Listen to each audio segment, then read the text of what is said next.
Principios del cuidado paliativo oncológico. Mi nombre es David Ochoa y podemos continuar. Estas van a ser definidas como la atención que se ofrecerán para mejorar la calidad de vida en los pacientes que tengan enfermedades graves o que tengan enfermedades que pongan en riesgo la vida, como por ejemplo algún cáncer que esté en etapas avanzadas o en estadio 4, ¿no? Con metástasis. Los cuidados paliativos tienen el fin de evitar o tratar los síntomas y efectos secundarios de las enfermedades o de los tratamientos que pueden causar efectos secundarios adversos, ¿no? Como pueden ser dolor somático, dificultad respiratoria, disnea, fatiga, caquexia, náuseas. Pero no solamente evitamos los síntomas biológicos o físicos, sino también algunos psicológicos, sociales y espirituales relacionados, ¿no? Como puede ser la tristeza, la ansiedad, culpa o de repente alguna experiencia religiosa, ¿no? Entonces, normalmente cuando decimos cuidados paliativos, pensamos en que solamente es disminuir el dolor con morfina. Sin embargo, quiero quitarles eso de la cabeza y decirles que el tratamiento paliativo también puede ser con algunos tratamientos más invasivos, como puede ser la radioterapia, al frenar el crecimiento de un tumor que esté causando dolor. O también mediante la cirugía, extirpando un tumor que oprima algún nervio y cause dolor, ¿no? Entonces, con esto podemos definir que el fin de los cuidados paliativos oncológicos será reducir el dolor, ¿no?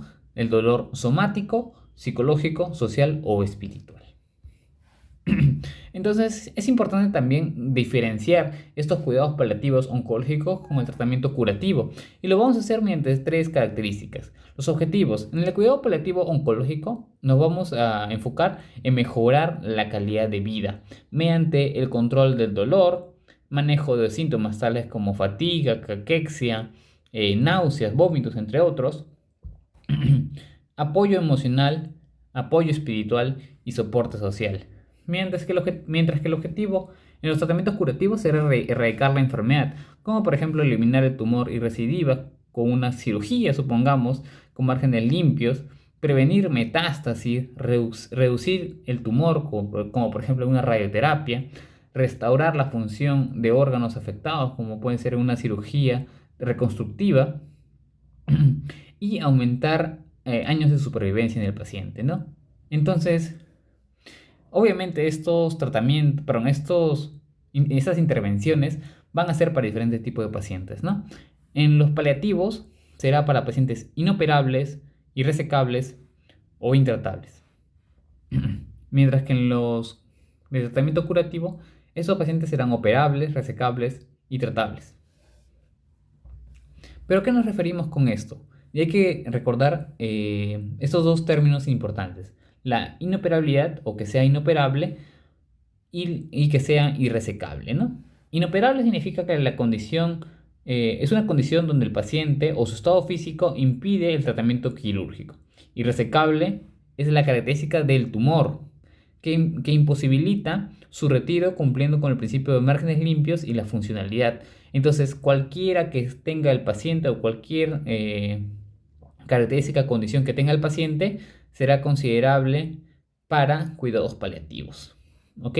Supongamos, tenemos un paciente de 80 años con un ECOG 4, es decir, que está postrado en cama, con un tumor pulmonar M1, o sea, metástasis hacia columna, ¿no? Entonces, es inoperable porque el paciente es un paciente de 80 años con un ECOG 4. Entonces no tiene una buena capacidad vital. Sin embargo, perdón, también es irresecable, ya que es un tumor que ha hecho metástasis. Tenemos también que sea operable e irresecable. Por ejemplo, un paciente joven que su condición lo hace operable, pero que tiene un carcinoma de senos paranasales que invade el cerebro, irresecable. También puede ser lo contrario, puede ser resecable, como por ejemplo un cáncer de colon, pero en un paciente que tiene una fracción de eyección del 15%, inoperable. Sin embargo, tenemos la ventaja de que la mayoría de los casos es operable y resecable a la vez. Hablando de cuidados paliativos, gran parte, eh, gran parte de esta especialidad paliativa será el control de síntomas físicos. Acá tenemos, por ejemplo, el dolor, que es uno de los síntomas más frecuentes en los pacientes con cáncer avanzado. Y no solamente por el propio cáncer, o sea, no solamente el dolor es causado por el propio cáncer, sino también por el tratamiento y otras causas más, como enfermedades adyuvantes o coadyuvantes. Entonces, acá tenemos una gráfica titulada Escalera Analgésica de la OMS que nos va a ayudar a darle tratamiento al dolor desde un principio. Entonces tenemos un paciente que ya que presenta dolor y que está en estadio 4, ¿no? Entonces nosotros como primera línea deberíamos darle un tratamiento, pero un analgésico no opioide, más con o sin un adyuvante, como puede ser un AINE. ¿Puede ser otro tipo de tratamiento más mientras que no sea opioide? Sí. Eso solamente es un ejemplo. Ahora, si el dolor persiste o se incrementa, podemos dar un opioide para dolor leve o moderado, más un no opioide o un adyuvante, ¿no? Entonces podríamos dar un tramadol, pero si no el dolor persiste, podríamos incrementar un AINE o un antidepresivo tricíclico, como pues la amitriptilina, ¿no? Ahora, si el dolor persiste, debemos dar un opioide para dolor moderado o severo. Y esto, y si esto no es, si el dolor persiste o se incrementa, ¿no? Podríamos agregar no opioides más adyuvantes, ¿no? Entonces, morfina y agregar AINES o antidepresivos, ¿no? Las náuseas y vómitos van a ser otro síntoma muy frecuente dentro de pacientes oncológicos. Y podemos dar, por ejemplo, medicamentos bloqueadores de serotonina, como puede ser el ondansetron, bloqueadores de receptores de NK1, como puede ser el rolapitant, o corticoides, ¿no? Y bueno, en base a estos tres medicamentos nos van a ayudar específico para la quimioterapia que genera que genera demasiadas náuseas, ¿no? Según este artículo. Estos tres medicamentos van a servir para prevención y tratamiento de la quimioterapia que genera bastantes náuseas, ¿no? También podemos dar bloqueadores de dopamina, como puede ser la metoclopramida o benzodiazepinas en general. Sin embargo, estos ya son para medicamentos, para pacientes más específicos, ¿no? O pacientes con otro tipo de sintomatología leve o diferente. Y bueno, además de esto, deberíamos acompañar con medidas no farmacológicas como beber muchos líquidos, consumir alimentos de fácil digestión, tratamientos alternativos como acupuntura, acupresión o aromaterapia, ¿no? Ahora, la fatiga también será otro punto importante y de por sí, como cualquier enfermedad, primero deberíamos buscar la causa, ¿no? Sin embargo, la fatiga es una enfermedad, perdón, un síntoma multifactorial que puede ser por una enfermedad, que puede ser por el propio cáncer, que puede ser por el tratamiento del cáncer incluso, ¿no? Entonces, lo que primero deberíamos ver es si el paciente tiene anemia, perdón, si la causa de la fatiga es la anemia, el dolor, la depresión y la ansiedad, o por otro tipo de causa, ¿no? Por lo cual deberíamos dar tratamiento a estos, y si no se resuelve con ese tipo de tratamiento, ahora sí deberíamos dar un tratamiento específico para la fatiga, ¿no? Como pueden ser los psicoestimulantes, el bupropion, los corticoides, ¿no? Y además, pues, a esto podemos agregar un control de fatiga no farmacológico, como puede ser el buen descanso, acá añadiendo el higiene del sueño, que son medidas no farmacológicas que van a ayudar al paciente a tener un mejor sueño, ¿no? Además, motivarlo a hacer actividad física, darle una dieta adecuada con alimentos y bebidas ricos en proteínas, nutrientes y carbohidratos, ¿no? Bueno, y también lípidos. Motivarle también a realizar ejercicios físico-mentales como puede ser el tai chi o la yoga, y en algunos casos suplementos como la L-carnitina, que es un aminoácido que ayuda a la degradación de lípidos, y con esto la mejor y con esto la mejor utilización de energía mediante los lípidos, ¿no? Entonces tenemos otro síntoma importante que es la disnea. Y bueno, tenemos aquí un flujograma titulado Manejo domiciliario de disnea en pacientes con enfermedad terminal. Y bueno, no me gustaría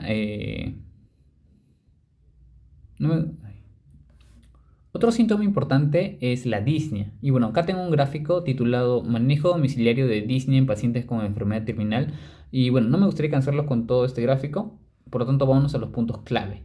Ok, entonces tenemos un paciente con una enfermedad terminal que nos refiere a disnea. Entonces lo primero que nosotros tenemos que realizar es la clasificación en disnea leve, moderado o severo. Si el paciente indica que antes caminaba 5 cuadras y ahora camina solamente 3 y se cansa, tiene una leve limitación para la actividad física. Si el paciente nos dice que de bueno, esas 5 cuadras que caminaba antes, ahora ha caminado 20 pasos y tiene una limitada actividad física, entonces es una disnea moderada. Pero si el paciente nos dice que está echado sin hacer nada y está cansado o tiene sensación de falta de aire, el paciente tiene una disnea severa, ¿no? Y bueno, de acuerdo a esto vamos a realizar diferentes medidas un poco más específicas, pero las medidas generales son favorecer corrientes de aire, eh, tener una habitación aireada o ventilador cerca del paciente con un flujo de aire hacia el rostro, evitar irritantes como el humo y permanecer con pocas personas en la habitación. Ahora, yéndonos a un poco más específico, si la causa de la disnea es tratable, es decir, no es por alguna causa, es por otra enfermedad, deberíamos tratar esa enfermedad, ¿no? Pero si no, deberíamos darle de frente oxígeno. Ahora, si el paciente no está hipoxémico, no brindamos oxigenoterapia, pero si el paciente está hipoxémico, bueno, le damos oxígeno. Pero si el paciente también presenta hipercapnia, deberíamos utilizar una ventilación no invasiva, que no es una ventilación por cánula binasal o máscara Venturi, sino es una ventilación especializada, que ahorita no voy a tocar ese tema, pero recordar eso, no es una cánula binasal simple o una máscara Venturi, ¿no? Entonces, después tendríamos que ver que si no está hipercápnico y bueno, sigue presentando disnea, preguntarnos si es una disnea angustiante, es decir, una disnea que sea causada por otro tipo de síntoma. Por lo tanto, deberíamos darle opioides para disminuir esta angustia, ¿no? Puede ser por dolor, eh, por lo tanto, el paciente mejoraría, ¿no? Ahora, si es por ansiedad, deberíamos darle benzodiazepinas, como puede ser el lorazepam, para tratar su ansiedad que le genera disnea. Ahora, si el paciente tiene una disnea preterminal, es decir, que ya es una disnea cercana a la muerte, lo que podríamos dar sería una sedación paliativa, ¿no? Entonces, si el paciente tiene una disnea angustiante, opioides. Disnea por ansiedad, benzodiazepinas. Y si es una disnea preterminal, una sedación paliativa, que es algo que mencionaremos posterior.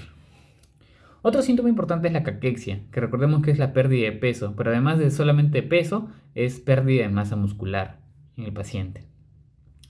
Entonces, normalmente nosotros para calcular la tasa metabólica de un paciente vemos la edad, el tamaño, el peso, el nivel de actividad, pero en un paciente con cáncer avanzado, esta caquexia va a disminuir a pesar de nosotros darle un tratamiento, perdón, un aporte calórico suficiente e incluso hipercalórico, ¿no? Para esto se han hecho diferentes estudios, uno de estos es el MENAC, ¿no? En el cual le damos asesoramiento nutricional, más suplementos nutricionales como aceite de pescado, ejercicio físico, tanto de resistencia y de fuerza, e incluso AINES para nosotros disminuir la inflamación que genera el propio cáncer y así motivar al paciente a que consuma más alimentos, su cuerpo pueda aceptarlos, ¿no? Sin embargo, cuando se realizó este estudio por 6 semanas, se vio que si bien la pérdida de peso en el grupo de la intervención, es decir, en el grupo que se dio este tratamiento, no parecía reducirse, porque solamente fue en promedio del 0.05 kilogramos por la intervención, perdón, por 6 semanas, en el otro grupo control se perdió prácticamente 1 kilogramo en promedio en 6 semanas, con el tratamiento habitual para la caquexia. Pero ahora el punto importante aquí es la pérdida de masa muscular, que en ambos, tanto en la intervención y el control, se vio prácticamente lo mismo, ¿no? Entonces, acá podemos ver que incluso con este tratamiento MENAC, que es muy famoso, no es posible reducir la caquexia de un modo tan fácil, ¿no? Ahora, otro punto clave es la planificación anticipada de cuidados, que va a ser definida como las directivas anticipadas o testamento vital, en el cual la persona va a expresar la voluntad sobre los cuidados médicos que desea o no desea recibir. Prácticamente en estas directivas anticipadas o el testamento vital, el paciente va a decidir, ¿quiere recibir este tratamiento, sí o no? ¿No? Como pueden ser el RCP, ventilación mecánica, diálisis, o simplemente decidir utilizarlo o no utilizarlo, ¿no? O morir por esas mismas causas que lo llevaron a la necesidad de estas intervenciones. Acá también puede decidir si quiere ser un donante de órganos o si quiere dirigir sus órganos hacia la investigación, hacia alguna persona especial, ¿no? Eso tiene aspectos legales. Y bueno, la importancia de la planificación anticipada de los cuidados va a ser, primero, evitar intervenciones no deseadas por el propio paciente, es decir, respetar la autonomía del paciente. Además, va a servir como una guía para el equipo médico, ya que no nos vamos a estar preguntando si debería o no recibir este tratamiento, ¿no? Con esta planificación ya sabemos. Al igual, vamos a reducir el estrés del paciente, de los familiares, ya que los familiares siempre son los que deciden cuando el paciente no puede, ¿no?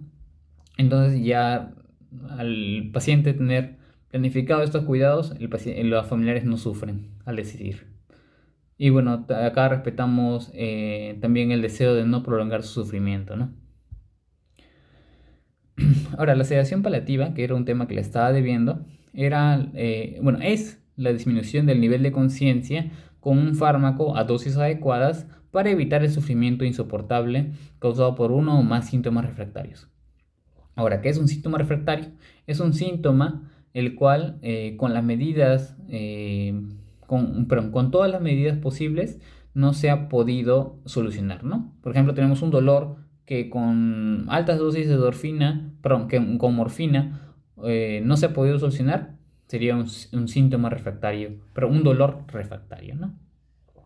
Este tipo de sedación, la sedación tiene tipos, como por ejemplo de acuerdo a la temporalidad o la intensidad. De acuerdo a la temporalidad puede ser continua, es decir, sin periodos de descanso, o intermitente, con periodos de descanso con periodos de estado de alerta, que nos puede ayudar especialmente en pacientes con movilizaciones complicadas o ciertos procedimientos. Ahora, según la intensidad, esa puede ser profunda o superficial. La profunda no nos permite comunicarnos con el paciente. La superficial permite comunicarnos con el paciente de forma continua o intermitente. Ahora, hay que diferenciar bien qué es la sedación paliativa y la eutanasia, ¿no? Recordemos que ambos nos sirven para evitar el sufrimiento insoportable, pero van a tener diferencias muy claras. Respecto a la intencionalidad, la sedación paliativa será aliviar el sufrimiento refractario. La intencionalidad de la eutanasia será provocar la muerte. El proceso en la sedación paliativa será aplicar un fármaco de forma proporcionada al dolor del paciente, y la eutanasia será colocar un fármaco a dosis letal que garantice la muerte rápida del paciente. El resultado en la sedación será alivio del sufrimiento hasta que llegue la muerte, pero el resultado de la eutanasia será la muerte simplemente. Esto tiene algunos requisitos, porque no todo paciente puede decidir darle una sedación paliativa y listo. Parte de los requisitos son tener un síntoma refractario, ¿no? Además, la sedación no debe instaurarse para aliviar la pena de los familiares o disminuir la carga laboral y la angustia de las personas que lo atienden, ¿no? Además, para que esto sea ético y legalmente lícito, deberíamos dejar esto en la historia clínica, tener una evaluación interdisciplinar, tener la sedación paliativa multidisciplinar, ¿no? Además, siempre tener la intención de aliviar el sufrimiento utilizando dosis adecuadas, ¿no? Ahora, los cuidados domiciliarios. Esto en sí va a tener muchas ventajas para los pacientes, ya que primero vamos a mejorar la calidad de vida de los pacientes al estar ellos en un entorno familiar con menos estrés y ansiedad, tener una atención personalizada personalizada, enfocada al paciente, pero sobre todo en la familia, ¿no? Que va a ser quien lo cuide al paciente, quien cuide y apoye al paciente. Además, van a tener una mayor comodidad, ya que van a evitar traslados, reducir la fatiga y malestar. Además, van a tener, van a perder menos tiempo y pasar ese tiempo con su familia, ¿no? En los últimos momentos. Además, de esta forma, podemos hacer que la familia pueda participar más en los cuidados del paciente. A su vez, uno de los principales motivos es la reducción de infecciones hospitalarias, ¿no? Muy importante en inmunocomprometidos, como son algunos de los cánceres más avanzados. Pero algo que hablar también en cuidados domiciliarios es el equipo multidisciplinario que interactúa en estos cuidados domiciliarios, ¿no? Están los médicos oncólogos, pero también otro tipo de especialidades como pueden ser los psiquiatras, enfermeros o enfermeros, psicólogos, terapeutas, trabajadores sociales que ven el lado sociofamiliar, los fisioterapeutas y nutricionistas, ¿no? Ahora, la evaluación multidimensional, es decir, el análisis del paciente, si está yendo bien o mal, pero no solamente en el sentido biológico o funcional, sino en el sentido psíquico, espiritual, biológico, funcional, e incluso sociofamiliar, ¿no? Entonces va a ser un análisis completo del paciente. Entonces acá tengo un gráfico que nos puede ayudar a entender un poco esto. La valoración multidimensional va a estar realizada por el médico, enfermero, trabajador social y otro tipo y otras especialidades más conjuntamente para lograr estos 5 puntos. Hacer una valoración biológica, funcional, psiquiátrica, espiritual y sociofamiliar, ¿no? En los cuales, al hacer la valoración, vamos a detectar seguramente algunos problemas, los cuales van a ser nuestros objetivos. A estos objetivos nosotros vamos a proporcionarle intervenciones para solucionarlo. Estas intervenciones después van a ser evaluadas si esos problemas se han solucionado o no. Y cuando se solucionen o no, debemos actualizar el punto, ¿no? Debemos actualizar la valoración multidimensional para ver si ha empeorado, ha mejorado y de acuerdo a eso también cambiar el tratamiento, ¿no? Como indicaba, es un tratamiento completo, por lo tanto debemos evaluar el estado funcional con algunas escalas famosas que tenemos como la Outney-Brody, Bartel, ECOG. Debemos evaluar la dimensión psicoafectiva como por la presencia de psicopatologías, el proceso de adaptación a la enfermedad del paciente, evaluación de la esfera espiritual, como por ejemplo si el paciente tiene miedo, culpa o búsqueda de aceptación insatisfecha o tiene alguna actividad religiosa que necesita para su satisfacción, como puede ser la unción de los enfermos, que es la séptima sacramento, ¿no? De los católicos. Entonces, también tenemos que evaluar la esfera familiar y social. Si la familia tiene una buena estructura disponible para el paciente, si la familia tiene la capacidad para asumir el cuidado y si la familia quiere y tiene los aspectos afectivos para cuidar al paciente. Además, tendríamos que evaluar la sobrecarga físico-psíquica que tiene que tiene el paciente sobre los familiares, ¿no? ¿Y en qué nos va a ayudar esta evaluación multidimensional? Bueno, a detectar complicaciones en cualquiera de las áreas, individualizar las intervenciones, ya que de acuerdo a las áreas, nosotros vamos a intervenir, ¿no? Además, vamos a recoger y clasificar la información por áreas y se puede evaluar el resultado de las intervenciones, como ya vimos aquí, ¿no? Es un ciclo. Y acá tenemos una de las famosas evaluaciones multidimensionales, la cual se llama evaluación de síntomas de Edmondson o en inglés ESAS, en el cual va a ser una forma fácil de medir o evaluar los síntomas del paciente, tanto algunos psicológicos como somáticos, ¿no? Por ejemplo, acá tenemos dolor, agotamiento, dificultad para respirar, desánimo, entre otras, entre otros síntomas incluso que podríamos agregar, ¿no?